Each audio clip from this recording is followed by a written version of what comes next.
지금 이 순간에도 당신의 월급은 은행 통장에서 잠들어 있습니다.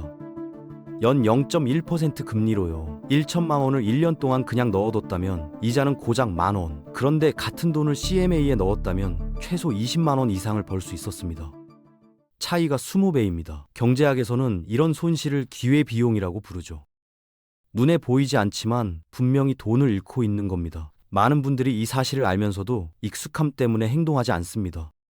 오늘은 그 관성을 깨뜨릴 겁니다. 당신의 돈이 24시간 쉬지 않고 일하게 만드는 현금 관리 시스템, 지금부터 공개합니다. 20만 원이 적은 돈이라고 생각하시나요? 그럼 이렇게 계산해보죠. 매달 200만 원씩 월급을 받는 직장인이 평균 잔고 1천만 원을 10년간 은행 보통 예금에 넣어둔다면 200만 원을 날리는 겁니다. 커피 한 잔 아끼자고 난리를 치면서 정작 200만 원은 그냥 허공에 버리고 있는 거예요. 사람들은 왜 이걸 방치할까요? 주거래 은행이 편하다는 이유, 증권사 앱이 복잡할 거라는 막연한 두려움 때문입니다. 실제로는 계좌 하나 만드는데 5분이면 충분한데 말이죠. 이런 심리적 장벽을 경제학에서는 관성의 법칙이라고 부릅니다. 익숙한 것에 머무르려는 인간의 본능이죠. 하지만 이 관성을 깨뜨리는 순간 당신의 자산은 효율적으로 불어나기 시작합니다. 이미 CMA를 쓰고 계신 분들도 있을 겁니다. 그렇다면 지금부터 나올 내용으로 더 효율적인 관리법을 점검하세요. 우리의 목표는 단순히 계좌를 만드는 게 아닙니다. 2026년 최신 정보를 바탕으로 자동화된 현금 흐름 시스템을 구축하는 겁니다. 당신이 잠든 사이에도 돈이 스스로 일하는 구조, 그걸 만들 겁니다. CMA가 뭔지부터 정확히 짚고 넘어가죠. CMA는 증권사에서 만드는 종합자산관리 계좌입니다. 쉽게 말하면 증권사판 파킹 통장이에요. 은행의 수시 입출금 통장과 기능은 거의 똑같습니다. 돈 넣고 빼는 건 자유롭죠. 하지만 혜택은 비교 자체가 불가능할 정도로 압도적입니다. 첫 번째 핵심 장점, 단 하루만 돈을 넣어놔도 이자가 발생한다는 겁니다. 은행 보통 예금은 어떤가요? 월 단위나 분기 단위로 이자를 정산합니다. 그런데 CMA는 매일매일 이자가 붙어요. 오늘 넣은 돈에 내일 아침 이자가 붙고 그 이자가 원금에 합산돼서 모레는 더 큰 이자를 낳습니다. 이게 바로 일복리 시스템이에요.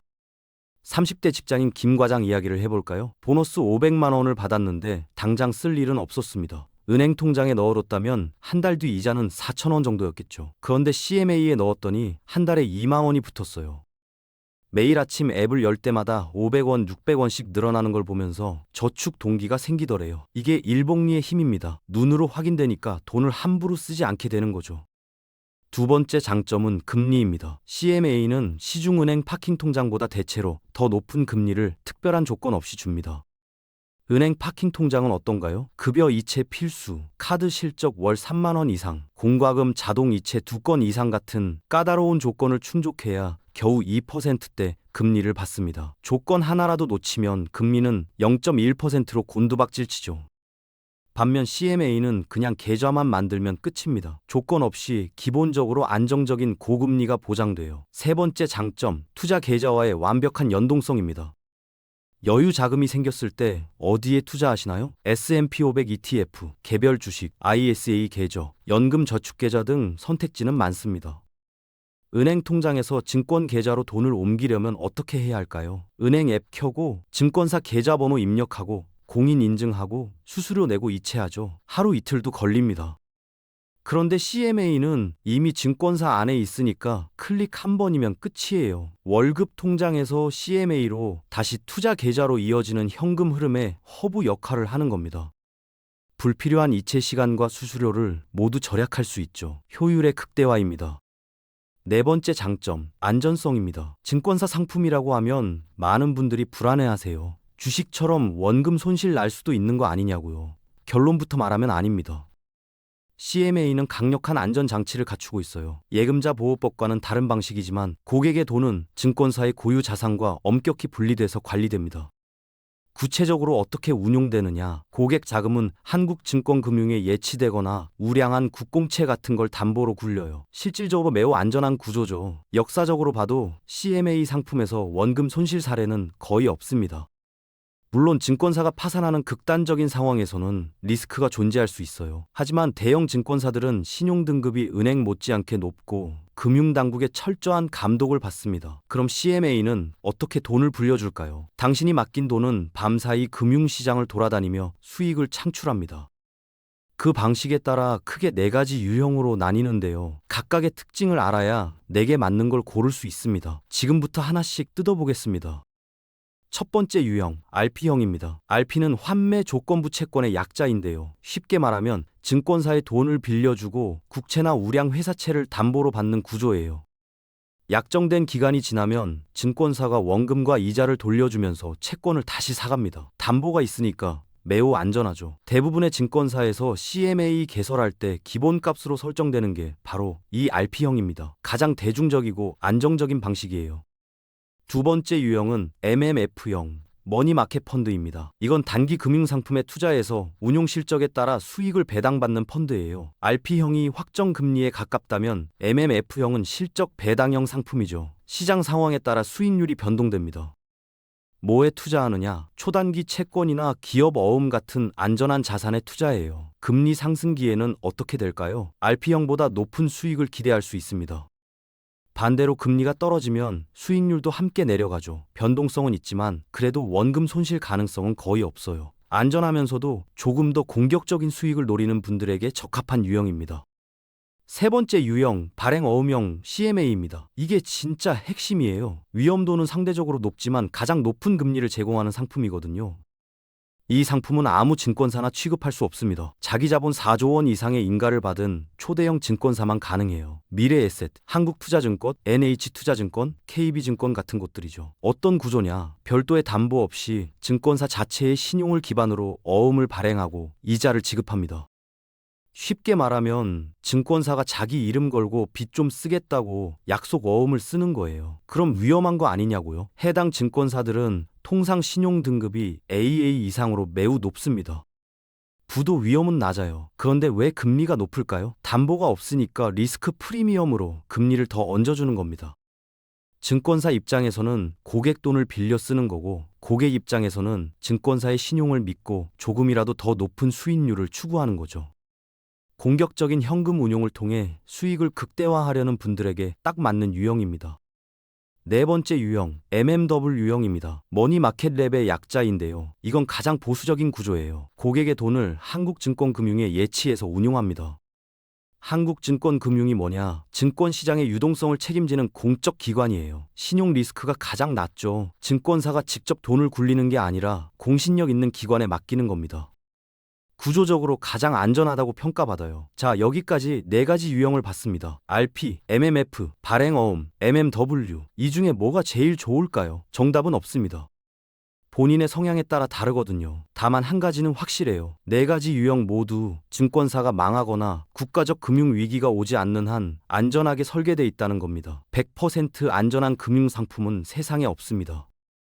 하지만 일반적인 경제 상황에서는 원금 손실을 걱정할 필요가 거의 없어요. 각 유형별 특징을 이해하고 자신의 성향에 맞는 상품을 선택하는 게 중요합니다. 안전을 최우선으로 할 건지, 수익률을 조금이라도 더 높일 건지 그 기준에 따라 선택하시면 됩니다. 그런데 여기서 강력한 경쟁자가 하나 등장합니다. 바로 저축은행 파킹 통장이에요. 단기 자금 운용에 있어서 CMA가 항상 유일한 정답은 아닙니다. 상황에 따라서는 저축은행 파킹 통장이 더 나은 선택일 수 있어요. CMA와 저축은행 파킹 통장의 결정적인 차이, 그건 바로 예금자 보호법 적용 유무입니다. 저축은행 파킹 통장은 국가가 5천만 원까지 원리금을 보장해줘요. 은행이 망해도 내 돈은 국가가 책임진다는 겁니다. 심리적인 안정감이 엄청나죠. CMA가 아무리 구조적으로 안전하다 해도 법적으로 명시된 국가보장이라는 강력한 안전판과는 차이가 있습니다. 실제로 50대 자영업자 박 사장님 사례를 보면요. 사업자금 2억을 잠깐 묵혀둘 일이 생겼대요. 증권사 직원은 발행어음형 CMA를 권했지만 박 사장님은 저축은행 4곳에 각각 5천만 원씩 분산했습니다. 금리는 조금 낮아도 국가 보장이 있으니 마음이 편하더래요. 수익률보다는 원금의 절대적인 안전을 최우선으로 여기는 사람에게는 저축은행이 유리합니다. 자신의 자금 규모와 투자 성향에 따라 두 상품 중 하나를 전략적으로 선택해야 해요. 그럼 구체적으로 어떻게 선택해야 할까요? 자금 운용 전략은 크게 두 가지로 나뉩니다. 안전 최우선형과 수익 추구 실리형이에요. 먼저 안전 최우선형부터 볼까요? 예치 금액이 1억 원 이하이고 원금 손실 가능성을 0%로 만들고 싶다면 저축은행 파킹 통장을 선택하세요. 각 은행별로 5천만 원씩 분산하면 되거든요. 두 곳에 나눠 넣으면 1억 원 전액이 예금자 보호를 받습니다. 잠을 푹 잘 수 있죠. 반면 일정 규모 이상의 자금을 굴리면서 단기 자금이라도 수익을 극대화하고 싶다. 그럼 발행어음형 CMA가 유리합니다. 특히 수익 추구형 투자자는 주식이나 ETF 같은 투자 계좌로 자금을 자주 이동시키잖아요. 그럴 때 증권사 CMA가 훨씬 더 편합니다. 발행어음형 CMA는 증권사 신용을 기반으로 하기 때문에 일반 CMA나 파킹 통장보다 금리가 높은 경우가 많아요. 최종 선택 전에는 현재 시점의 금리를 꼭 비교해 보세요. 금리는 계속 변하거든요. 하지만 당장 쓸 자금의 수익성을 높이려면 발행어음형을 우선 검토해야 합니다. 본인이 어느 쪽 성향인지 정확히 파악하는 게 먼저예요. 자, 이제 실전입니다. 불을 부르는 3단계 액션 플랜을 공개할게요. 첫 번째 단계, 기존 CMA 계좌가 RP형으로 되어 있다면 지금 당장 앱을 켜세요. 설정에 들어가서 수익률이 더 높은 발행어 음형으로 전환하면 됩니다. 클릭 몇 번이면 끝이에요. 이것만으로도 연간 수십만 원을 더 벌 수 있습니다.